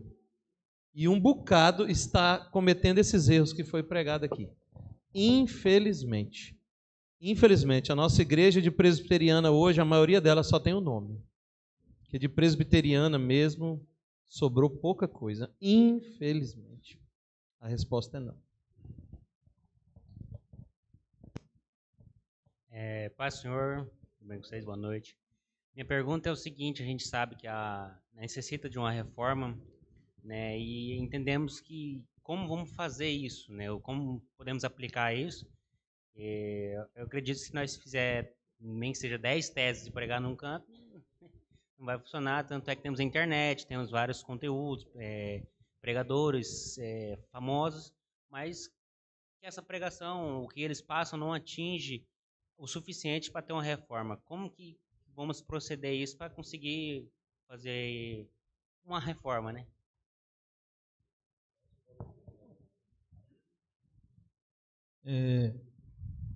Vou dar um spoiler aqui de domingo à noite, né, que a gente vai terminar com, basicamente, chegando nesse entendimento aí.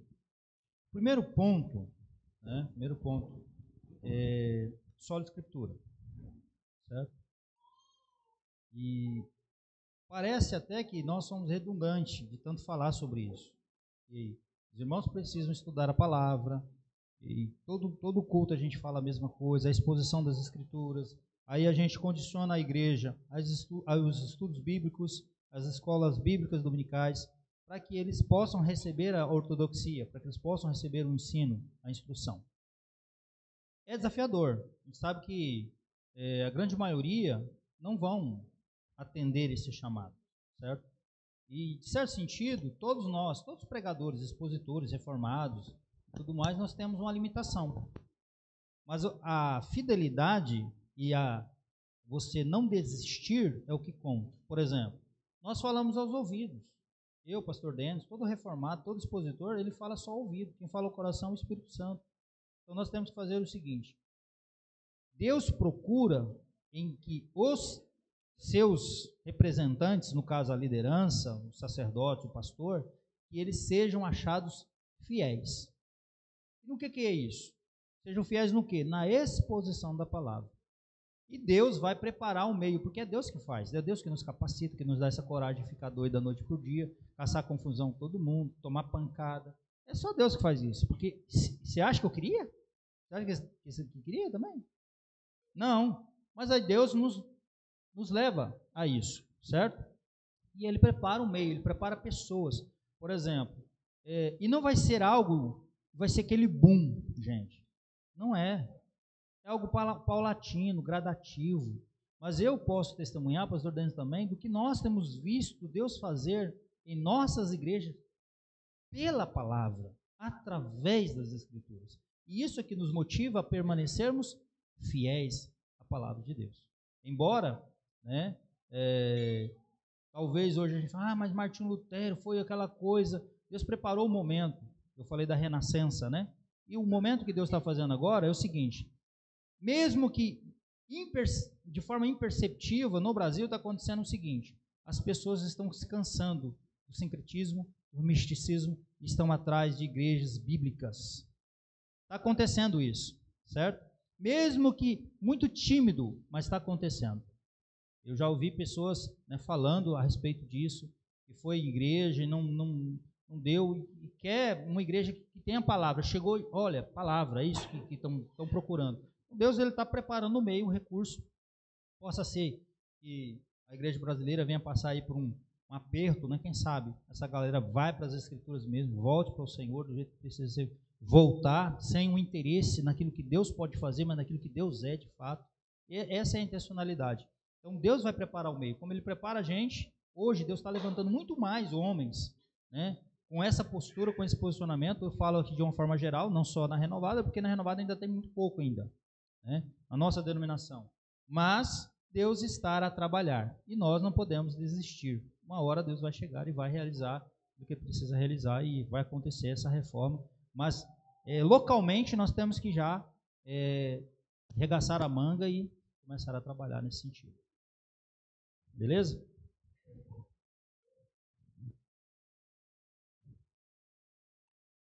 O pastor Dentro está doido para responder.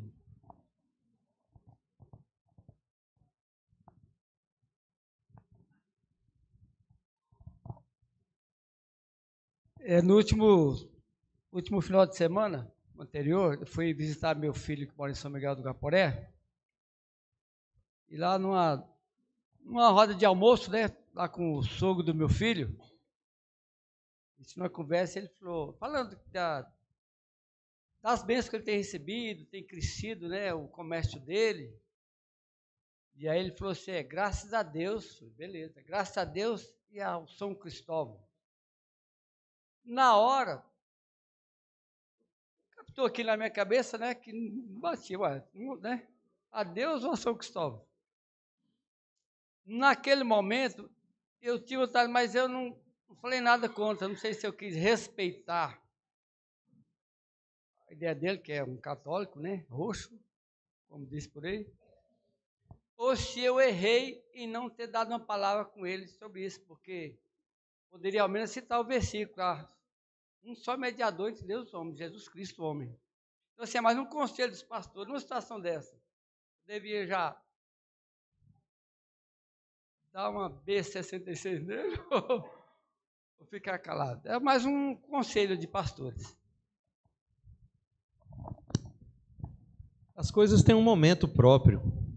Tem um momento próprio. Se a gente for levar tudo a ferro e fogo a qualquer momento, no momento do almoço, da confraternização, pode gerar um sabor e uma descrença mais do que, de fato, levar a pessoa a crer, né? Mas eu tenho certeza que há a oportunidade certa, ainda mais num caso desse, que é alguém parente mesmo, que de vez em quando está junto, há uma oportunidade melhor, há uma hora de estar sozinho. Uma pessoa que frequenta a minha casa, esses dias eu falei, eu preciso ter uma conversa com essa pessoa. E eu ficava observando o momento, sempre junto com os meus filhos ali, alguém da idade deles. Até que um dia eu falei, fulano vai vir aqui hoje? Ah, ele vai vir aqui. Fala para ele vir falar comigo aqui na mesa do fundo. Eu quero conversar um negócio com ele. E pode vir um de vocês como testemunha. Aí veio e eu falei. A pessoa ficou tão à vontade, ela não se sentiu impactada, não se sentiu constrangida, não se sentiu afrontada e começou até a perguntar. Ela é dessa mesma fé, católica, e ela chegou a falar, rapaz, eu não sabia nada disso. Ah, eu sou católico porque eu nasci lá, né? Mas é bom conversar, depois eu quero aprender mais, vou mandar mais umas perguntas. Eu falei, beleza. Então há um momento melhor, né? Deus que dá a direção do momento. Não é qualquer hora não, irmãos. A gente não pode ir com tripa e tudo, como diz um amigo meu, que a gente pode estragar o negócio, trazer ira, macular um terreno que poderia ser propício em outro momento. Mas vai ter a hora, não deixa de falar não, na hora certa.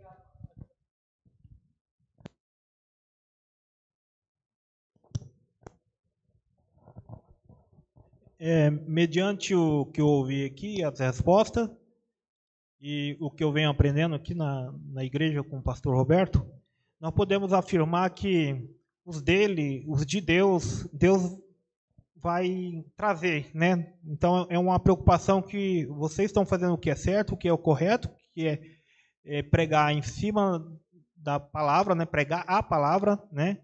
Então, é uma preocupação que a gente está trazendo dessa reforma. Se Deus tiver que, como é que se fala, levantar vamos dizer, um outro Martinho Lutero, ele levantará, mas aos poucos ele está fazendo. E os que é dele, né? É certo entender isso, ficar calmo, ficar em paz, que os que é de Deus, ele vai trazer as pessoas, os pastores deles, que pregam a palavra deles, como vocês. Então é uma preocupação que a gente tem que deixar que não está ao nosso poder e fazer, né, ou seguir as igrejas, os pastores que pregam a palavra e sempre tá anunciando para trazer um amigo, um parente, para que venha seguir isso aí. Eu acho que é passar essa informação, né, sem querer confrontar. Na minha igreja eu aprendo, pastor, é a Bíblia, é a palavra. Eu acho que aos poucos Deus vai... Eu acho não, podemos afirmar que os dele não vai ficar para trás, né? Em cima de tudo que vocês falaram. Há um texto bíblico que diz: quem é de Deus... Completem. Quem é de Deus, procura o quê? Ouvir a palavra de Deus. Quer fusarquear? Procura outro canto. Aqui nós estaremos pregando a palavra de Deus. E quem é de Deus vai ficar e vai gostar. Quem não está atrás da palavra, procure em outro canto outras coisas, fica à vontade, porque aqui a gente não está a fim de proporcionar certas coisas. De fato, quem é de Deus vai ser atraído por aí, por isso, pela palavra de Deus. Complementando o pastor Denis aqui, em Atos 2, quando Lucas vai registrar o posicionamento assumido pela igreja primitiva, ele diz: eles perseveravam no ensino, na doutrina dos apóstolos. Ou seja, eles perseveravam na palavra. E aí da palavra oração, comunhão, partir do pão. E lá, para o final da perícope, lá ele vai falar assim: e eles caíram na simpatia do povo, e Deus acrescentava a cada dia à igreja aqueles que haveriam de ser salvos. Então, se nós permanecermos, como nós estamos tentando fazer aqui, apesar de tímido, né, esse é o segundo simpósio, a gente sempre está procurando fazer exposição, pregar fielmente as Escrituras, evidentemente Deus vai trazer os seus. Ele vai trazer, porque além de pregar as Escrituras, perseverar nos ensinos, a gente ora para que Deus possa salvar, para que Deus possa trazer os seus eleitos. Deus faz isso de uma forma, no tempo dele, da maneira dele, certo? Mas ele não deixa de fazer. Okay? Isso não impede-nos, porque assim, queridos, aquilo que nós cremos na doutrina reformada é o que tem que nos motivar a pregar o Evangelho. Tá? Claro que nós não temos que ficar aqui de braço cruzado e esperando que só venha. Nós temos que ter a nossa parte ativa de irmos pregar o Evangelho, porque é um imperativo que nós precisamos cumprir como igreja, principalmente porque nós temos esse conhecimento e nós temos que levar as pessoas a conhecerem também. Ok?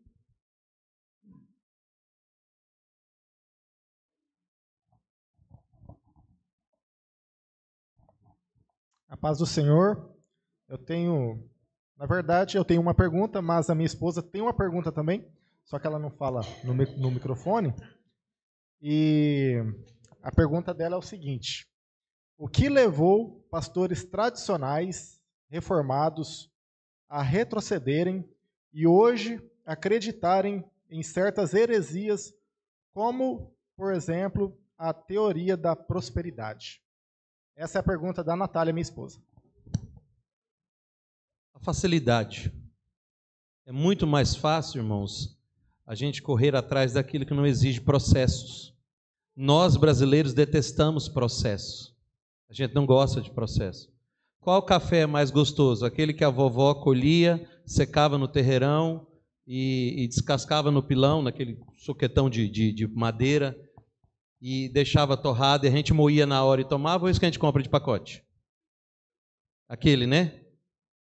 A gente fica indo no sítio caçar aquilo, né? Hein, tem aquele café? Qual frango é mais gostoso? Aquele que demorou ficar, não sei, um ano e pouco sendo criado no milho, na quirela, não sei como fala. Ou esse do branquinho congelado aí, que só tem água, que engorda em 90 dias? Claro que é o frango caipira. 45 dias já está tendo, devido ao tanto de nutrientes que tem. A gente detesta processos. A gente detesta, igual o pastor falou. Não, eu vou no encontro de casais, vou receber uma aliança ungida, uma figura de uma rosa, não sei o que, vou colocar em cima do rack lá e meu casamento vai ficar bom. Vai não, conversa fiada, deixa de ser burro. Claro que não vai. É um processo, é conviver, deixa de ser tonto. Acredita em que mais? Saci Pererê? Né? Então, assim, a gente adora a facilidade. Por que alguns pastores cederam? Porque eles viram que se eles fizessem a campanha, entrasse com a arca, alguém fantasiado de sacerdote, o povo vem. Então, eu vou ficar aqui pregando a Escritura, passando 2 anos, lá em São Francisco eu fiquei acho que 2 anos e meio pregando Atos, toda quinta. Não, pera, que conversa fiada é. Não, eu vou ficar orando, não. Eu vou facilitar. Eu vou criar um subterfúgio onde as pessoas creiam mais fácil, uma representação gráfica, sensorial, que arrepia, que sente, que apaga a luz, que fumaça tudo, vira aquele rolo e tal e tal. A resposta dessa pergunta é essa, a facilidade. É mais fácil apelar para essas coisas, o resultado vem mais rápido, o povo vem mais rápido, a oferta cai, que é uma beleza. É só deixar o envelopinho aí, o primeiro elo da campanha é tanto, depois você vai se superar no segundo elo, porque Deus é Deus que é para frente, não é para trás. E pronto, e o dinheiro cai, menino, cai de rodo e o pau tora. Por isso que os pastores que tinham uma base boa cederam.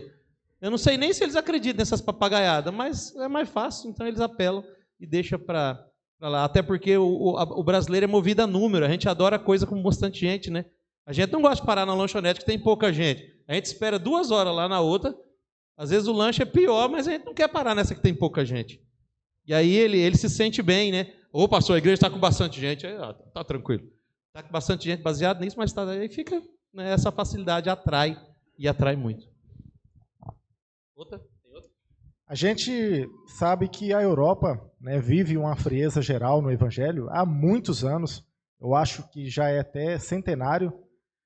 Só que recentemente mesmo, a partir de 2024 ou 2025, é um movimento muito recente na Europa, pelas redes sociais, e vale destacar que a internet tem muitos pontos positivos e negativos, mas eu quero falar o positivo, que existe hoje um movimento a partir da Inglaterra, em que jovens estão retornando para as igrejas, e igrejas tradicionais.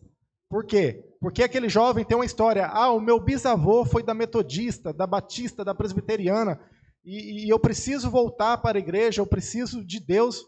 E esses jovens estão voltando para as igrejas tradicionais. E trazendo para o Brasil, saindo da Europa, e trazendo para o Brasil, aqui a gente tem um sentimento que é bem visível. O batista, o presbiteriano, o metodista, até mesmo o assembleiano, ele tem um orgulho. Você é de qual igreja? Eu sou presbiteriano. E a gente vê que algumas pessoas de outras denominações, quando a gente pergunta, eu estou indo, numa igreja, eu estou indo. Então a pergunta que eu faço, retratando esse movimento recente que está surgindo na Europa, de jovens retornarem às igrejas reformadas e tradicionais. O motivo para uma reforma hoje, o tema do evento, seria convencer os neopentecostais a retornarem para as igrejas tradicionais, bíblicas e reformadas. Vocês acham que cabem a gente a brigar, a lutar por isso? A tentar convencer esse povo que hoje estão somente atrás de bênçãos e atrás daquilo que eu falei aqui, da teoria da prosperidade, a retornarem para as igrejas bíblicas, tradicionais e reformadas? Olha, eu vou responder da seguinte forma.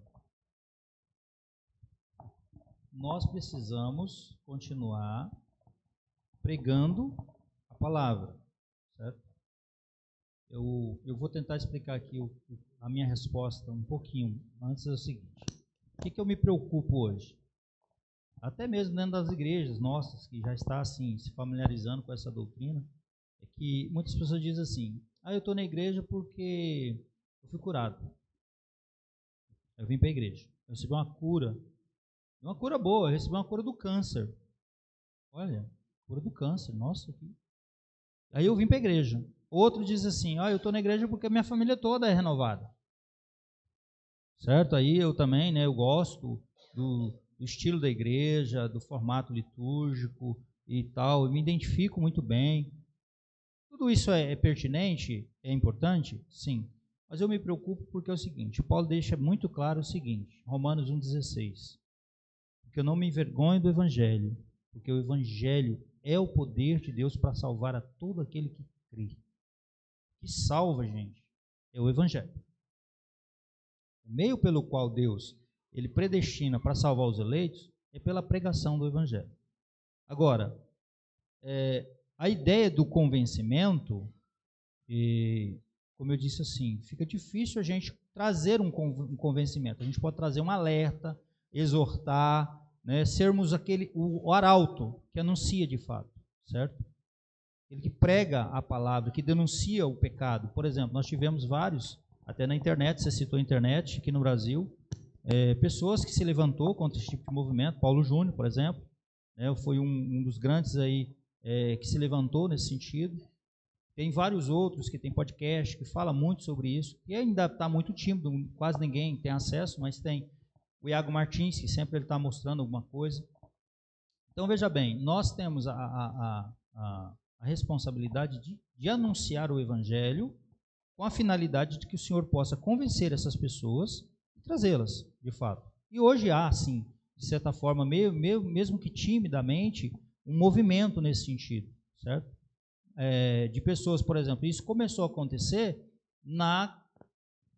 como que é o nome do trem que aconteceu no Brasil aí? Na pandemia, com as lives. Ou seja, pessoas que eram dessas ramificações de igrejas neopentecostais e seitas, oriundas de seitas, começaram a assistir outros pregadores reformados, e aí começaram a ter a sua mente alcançada e o coração, porque aí o Espírito Santo que faz essa comunicação, né? Então nós temos que pregar o Evangelho, pregarmos a palavra, e o Espírito Santo vai convencê-los. E muitos realmente o Senhor está tirando desses meios e trazendo, né, de uma forma mais tímida, não é aquele boom, né, como grandes avivamentos que aconteceram, mas de certa forma está acontecendo. Nós temos essa responsabilidade sim. Hoje, por exemplo, você que está numa faculdade federal, você que está numa outra faculdade, você tem lá um campo vasto para você fazer isso. Porém, nós temos um outro problema, que nós não temos esses jovens preparados para isso. Está mais fácil os nossos jovens se adequarem aos parâmetros lá de fora do que mostrar, de certa forma, de uma forma contundente, de uma forma muito assim firme, o que realmente eles deveriam mostrar lá. Hoje, o parâmetro lá de fora, nós ainda vivemos esse dilema. Eu falo sempre aqui na igreja, porque o modelo do mundo é o que está servindo para os nossos jovens hoje, para a galera que está dentro da igreja. Por isso que nós temos que continuar pregando fielmente a palavra, insistindo a tempo e fora de tempo, para que haja uma mudança. E essa mudança vai vir, e ela está vindo, ela está acontecendo, né? Tem hora que a gente fica até, como pastor, e nós conversamos assim, você olha, por exemplo, olha, era para ter mais gente aqui hoje, concorda comigo? Mas, graças a Deus que veio esse tanto de gente, glória a Deus, aleluia, né? Mas você vê o camarada hoje que faz toda essa papagaiada, o tanto de gente que dá nos cultos, certo? O povo gosta disso, o povo vai atrás disso, eles querem isso, porque eles não querem o Deus da verdade. E aí nós temos aquela questão, que aí a gente vai entrar bem mais profundo na teologia reformada, Paulo trata isso em Romanos 3, quando ele fala da depravação total do homem, que ninguém busca a Deus. Tem um monte desses que estão nessas igrejas que não estão buscando a Deus, certo?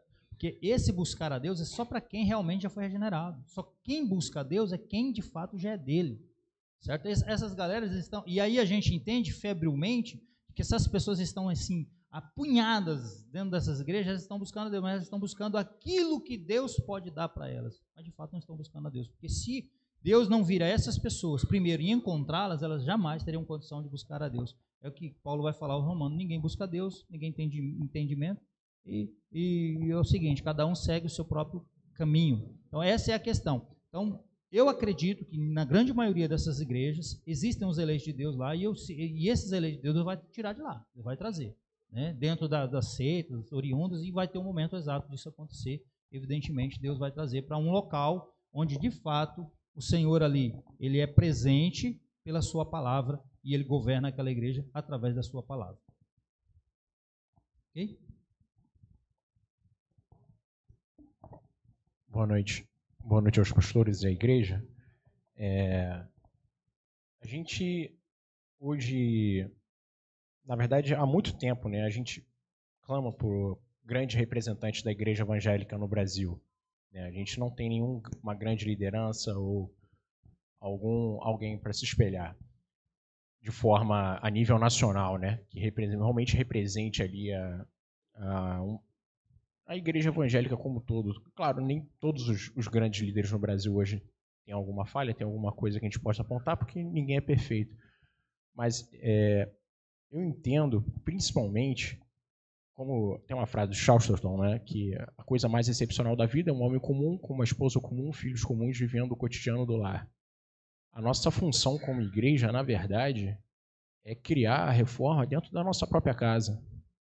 Uma casa formada o quê? Um homem, uma mulher e pelo menos uma criança. Ali já são 3 pessoas que vão para o céu. Se meu filho, por exemplo, for consolidado no evangelho desde pequeno, eu não vou ter preocupação dele entrar numa faculdade federal, porque a faculdade federal não vai mudar o coração dele. Então, às vezes, a gente terceiriza essa questão da reforma ou do princípio do evangelho, que é a transformação.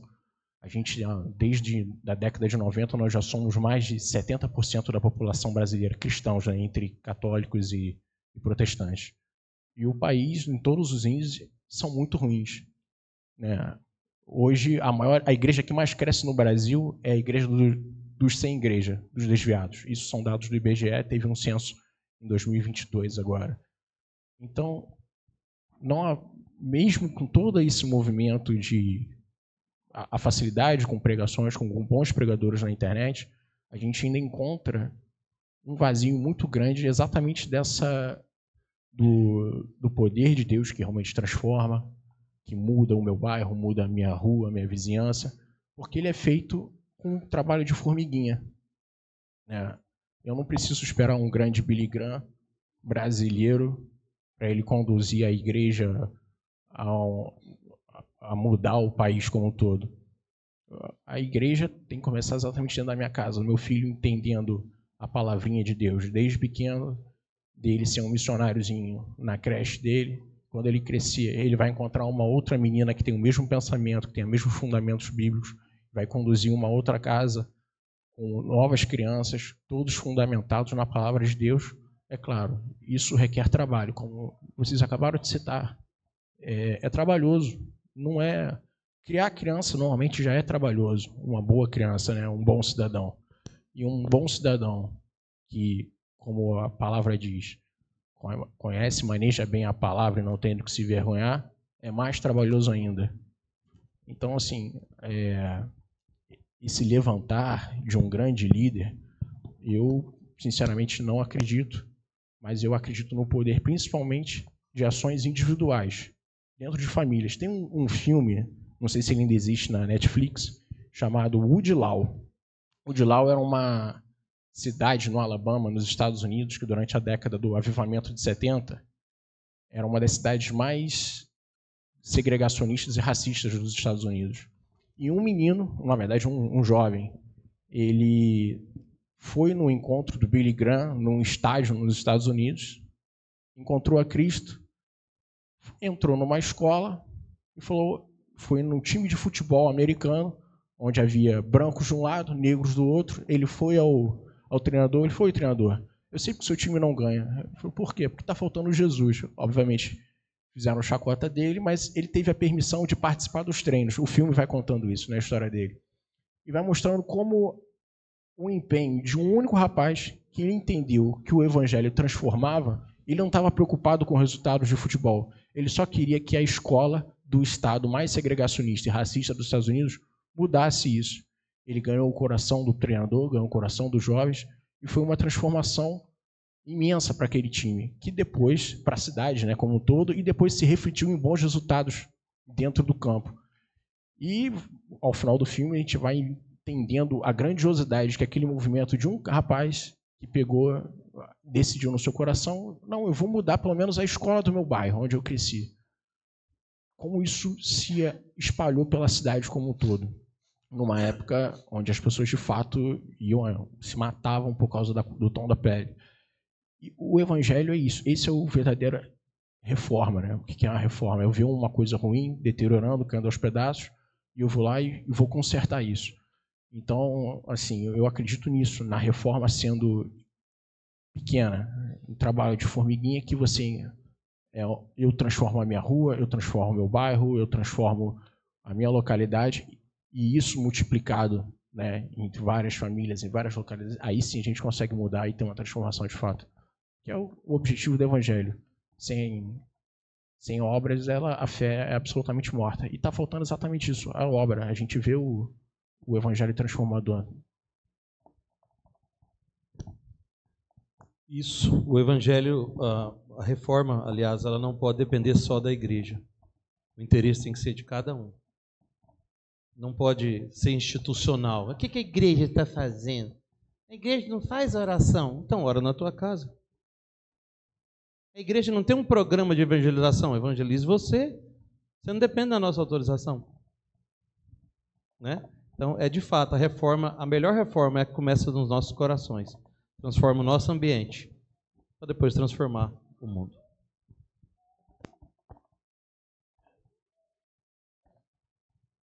Amém? A pergunta é, que hora que você vai liberar nós? Vamos orar? Amanhã a gente continua, queridos. Você tem uma pergunta? Vai lá, a última, lá, Jefinho. Vai lá, rapidinho.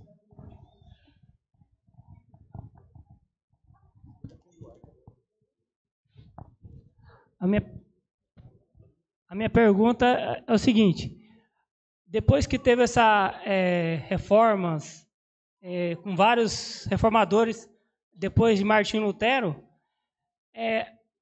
eu tenho duas perguntas. Uma eu vou perguntar para os dois, vocês podem responder, e a outra é particular.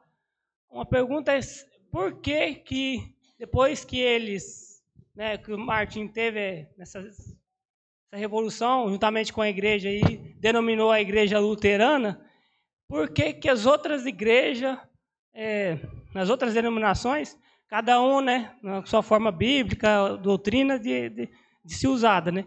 Ou porque eles não aderiram à doutrina luterana e seguiu juntamente, ou porque não teve nenhum reformador assim capaz, firme, para continuar essa reforma pós-luterana.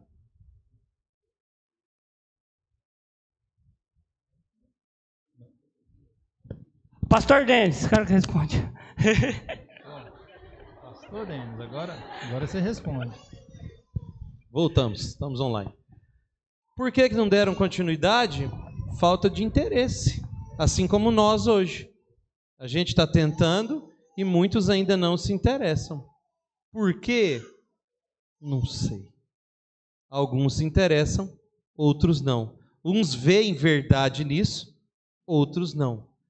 Talvez entra naquilo que eu respondi, acho que para o Hudson. Talvez uns preferem ficar na facilidade mesmo. É mais fácil, o resultado é mais rápido, né? Do que ficar pelejando para construir alguma coisa de maneira mais concreta. Por que não aderiram? Inúmeros motivos. Mas eu continuo acreditando que é tudo mais fácil e mais rápido e mais atraente do que dessa forma. E a outra? Ele que era duas. A particular, para quem? Assim, eu queria rebater o pastor sobre essa questão aí. É que eu já li e reli bastante sobre a história dele, do Martinho Lutero, e sobre outros reformadores também. Eu acredito assim que vou falar para vocês assim, de uma forma bem explícita e clara mesmo. Eu assim sinto orgulhoso e assim sinto uma satisfação enorme quando você trata o simpósio com explanando a palavra e a Bíblia na forma que vocês dois deram o início nisso aí. E é muito importante, vocês têm que continuar, porque são coisas assim que a gente lê e relê, fatos e acontecimentos que ainda na história da igreja continua.